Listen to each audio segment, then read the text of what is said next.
Hi everyone, Jasmine here from Feeling Nifty Painting Tutorials. Today I'm going to show you how to paint rocks step by step for complete beginners. If you've ever wanted to start rock painting and don't know where to start, then this video is for you.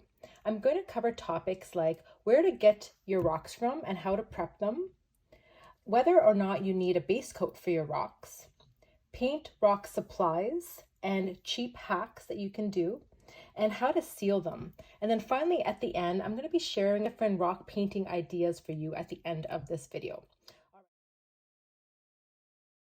So the first step is to find your rocks. Now, my most favorite way to get rocks and find rocks is just looking out in nature.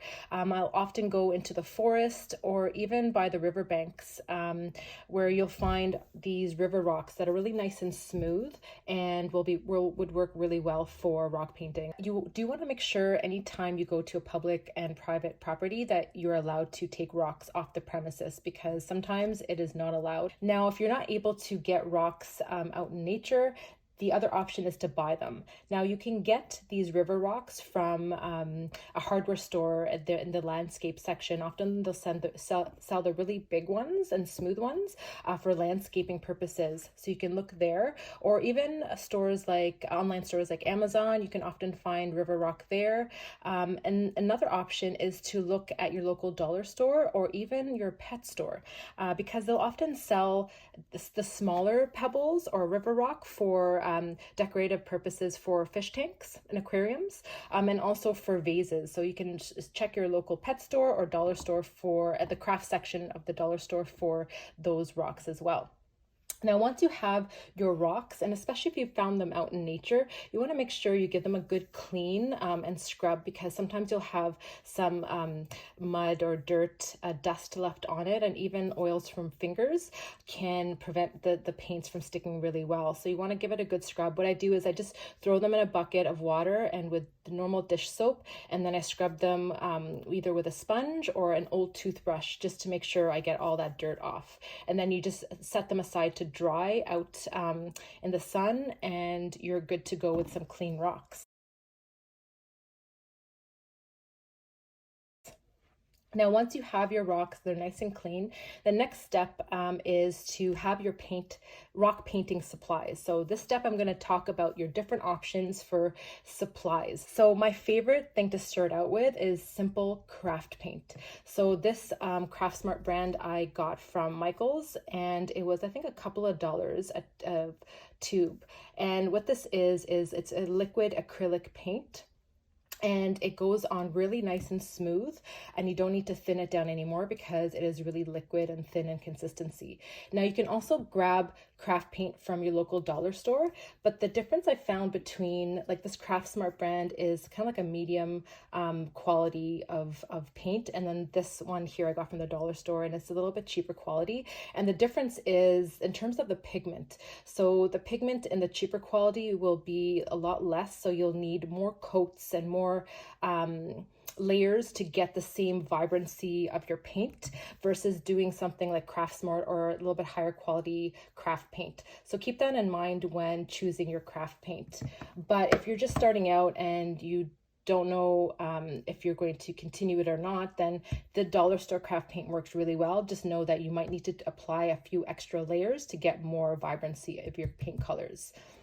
Now, the other option, if you already do painting on canvas and you have acrylic colors, like for example, Liquitex Basics, the heavy bodied ones, then this also works really well for rock painting. So the difference between this and the craft paint is the craft paint is really liquid. That's why it's in a bottle. It just kind of pours out. And these ones in the tube are often thicker, and a little bit goes a long way. So what I like doing with the acrylic, this Liquitex Basics paint colors, is to thin them down with water. So I put them on a palette and then just take a few drops of water, and then I thin them down so they're the same consistency as your craft paint, and then I paint with them. So that's another option. So when starting out, whatever you have at home first. So if you have any of these at home, try using those first to see if you can achieve this what you're aiming for. And if not, then you can try different options. Now, besides the acrylic paint, the more expensive option is paint markers. So you might have seen a lot of art created with these. This brand is Posca. It's a very popular brand among people who do paint rocks, and it's really great. It's a water-based paint marker, and it gives you a lot of control. So the benefit of using a paint marker versus your paint that you're using just with a simple paintbrush is the paint markers give you more control, especially when as a beginner, when you're trying to get really fine lines, or even use in wording. If you're doing like quotes in your art or words in your art, then the paint markers are really easy to get those intricate designs, as well as mandalas. So if you're doing a little bit of that dotting work with the fine dots, then paint markers are a great option. But they are not cheap. They don't have as much paint in them as, let's say, your craft paint in the bottles. So what I like doing with the paint markers is I like to reserve them for intricate detail only. So I will do if I'm doing a rock, for example, this one here, I did the base coat of it with my acrylic craft paint because I needed a lot of it to cover the whole rock. And then I did the intricate detail of the butterfly with my paint markers because I needed to get those fine lines. So you can definitely use a combination of your paint markers and your craft paints in your rock painting, so they're the most cost effective for you, so you don't end up having to buy the paint markers all that often, and they'll last you longer. Now, another thing to mention, if you are combining your craft paint with your paint markers, you want to make sure your paint markers are water-based, because they do sell paint markers that are oil-based, and what's going to happen is oil and water do not mix. It can create a big mess. So just keep that in mind when you're trying to choose different paint markers, is to look for the water-based ones, especially if you're going to be mixing it with acrylic paint, since acrylic paint is also water-based. Now, another thing to keep in mind with paint markers is each paint marker has a different size tip. So these Posca markers come in 0.9 to 1.3 millimeters. So basically, the more pressure you put on the tip, the bigger the dots that you're going to get. I'm going to show you here. So I was able to, with a single marker, I was able to get a different variation of dot sizes and even lines by varying the pressure I put down on the tip of the marker. And then you can even get smaller tip markers. So Posca, I know they sell a 0.7 millimeter, but I use this brand Flymax, which also sells a 0.7 millimeter paint marker. And I use that actually in my butterfly painting here to get those really small dots in the butterfly. And then for the black outline and the orange design, I use the Posca, which were a little bit larger of a tip. So those are two things to keep in mind if you're looking for paint markers, is to make sure it's water-based, and also the size of your tip that you're using, depending on what you want to do. Now, another supply I like to use is a sealer. So basically, once you're done painting your rocks, if you're going to be displaying it outside or hiding it outside, like if you're using it for kindness rocks around your neighborhood, then you want to seal it with something that's going to stand up to the wear and tear of your elements outside, like rain and things like that. So if you don't seal your rocks, I'm going to show you an example of one I did last year. This was a nurse rock I did, and I did not seal it, and I had it outside in my garden. And as you can see here, the paint is just chipped off over time. So this I did last year without sealing it. But if you're displaying your rocks inside, then it's going to be okay. You most likely you can get away with not sealing it. But if you do seal it, then you're going to both get a nice finish to it. So this one's really nice and glossy, and also this stands up to weather. So you can have this outside and it's not going to chip like that one did. So the sealers that I like to use are this Duraclear polyurethane gloss varnish made by DecoArt, but other companies can make them as well. And basically you just brush this on, and I'm going to show you at the end of this video how I do it. And what I noticed is if you combine the cheaper quality paints with a really nice glossy finish, then it's going to help bring out those colors even more. Now, there is a spray paint version of the finishing sealer available that many people do use. I have never used that. I prefer to use these ones here because they don't have as much of a strong smell, so I can do them indoors, versus using the spray version. You have to do them outdoors and with proper ventilation. So another thing I'd like to mention when looking for your rock painting supplies is I like to look for this AP symbol here, which is your approved product, which is a label from the Art and Creative Material Institute, ACMI, that basically independently tests art and craft products and deem them as non-toxic for adults and children. Because I know with rock painting, it's a fun activity to do both as an adult and as kids too. So I always like to look for that AP label on my products just to make sure that they're safe to use. So they're even at the back of the paint markers as well. The last part of the supply list I'm going to talk about is your paintbrushes and your dotting tools. Now, in terms of paintbrushes, it's nice to have a variety. It's nice to have a larger flat brush. So this is a 3/4 inch flat brush, but 1/2 inch works really well too. And the reason being is it works really good to do your base coats or cover your rocks with your first layer of paint, because if you're trying to cover your rock with a smaller paintbrush like that, it can take a long time and your paint strokes might not be very smooth.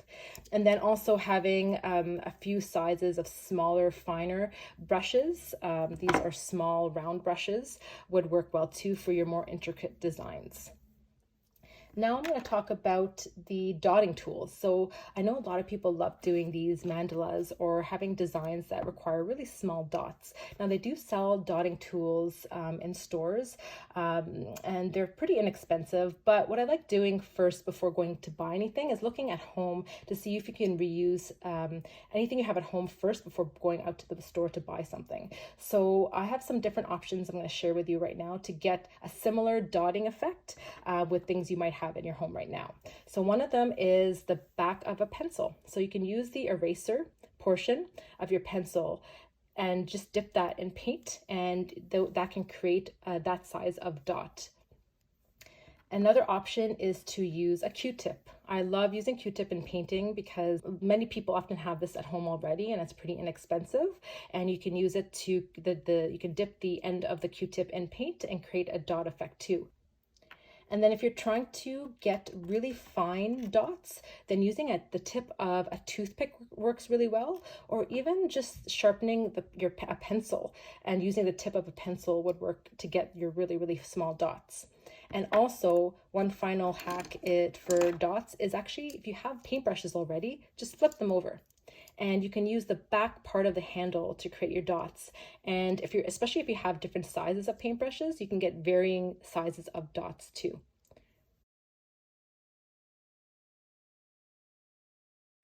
So that's it in terms of supplies. Now I'm going to talk about whether or not you need a base coat for your rocks.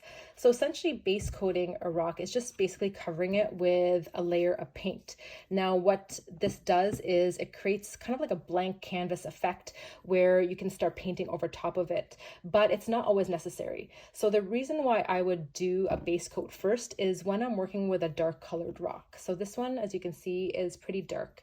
Now if I apply paint right over top of this, it's not going to be as vibrant on the first coat. So I might need multiple coats of that paint for that color to pop on a dark rock.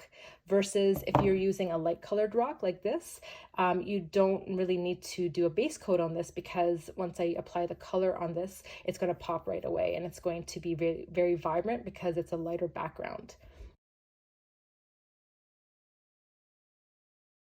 Now that we've gone over our supplies, I'm going to show you an example of how to base coat, how to paint, and finally how to seal your rock so you can see how it's done. So I'm going to be using this dark colored rock for a cherry blossom tree painting. Now the full tutorial for the cherry blossom tree is going to be in another video, which I'll link down in the description below, but I'm just going to go over a summary of how it's done in this video.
Now that you've seen the process of how to paint a rock, now I'm going to show you some ideas to get inspired. So one of my most favorite ways of approaching rock painting is looking for the shape of rock and being inspired by the shape of the rock to begin with.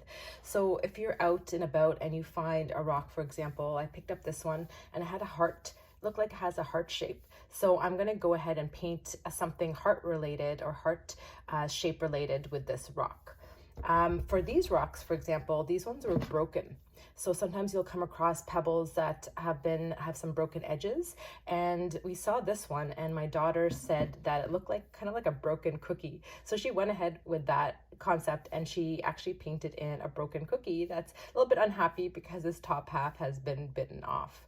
So that's an idea. Same for this M&M. I've seen quite a bit online of the eaten M&M. So this is our version where part of the rock had chipped off on the side and the top. And so we had taken that and just created the chocolate bitten off of the M&M portion.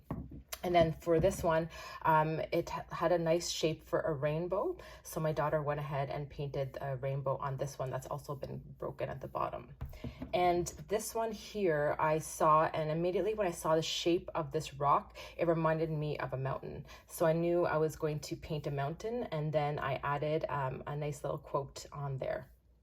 And then this one here, my son saw it was a triangle shape and he loves pizza. So put those two together and he made a pizza rock. So that's another really great idea. Another popular idea with rock painting is flowers. So flowers are really easy and relaxing to paint. So this one here, I just painted a simple rose with some stems and tiny little flowers on this one. And this was a sunflower I painted. And then in this video, as you saw, I showed you how to paint this cherry blossom tree, which is really easy to paint with some DIY dotting tools. And then I painted this butterfly. I'm a little obsessed with butterflies, so I knew this summer I wanted to do a rock painting of a butterfly, and I did that. Now,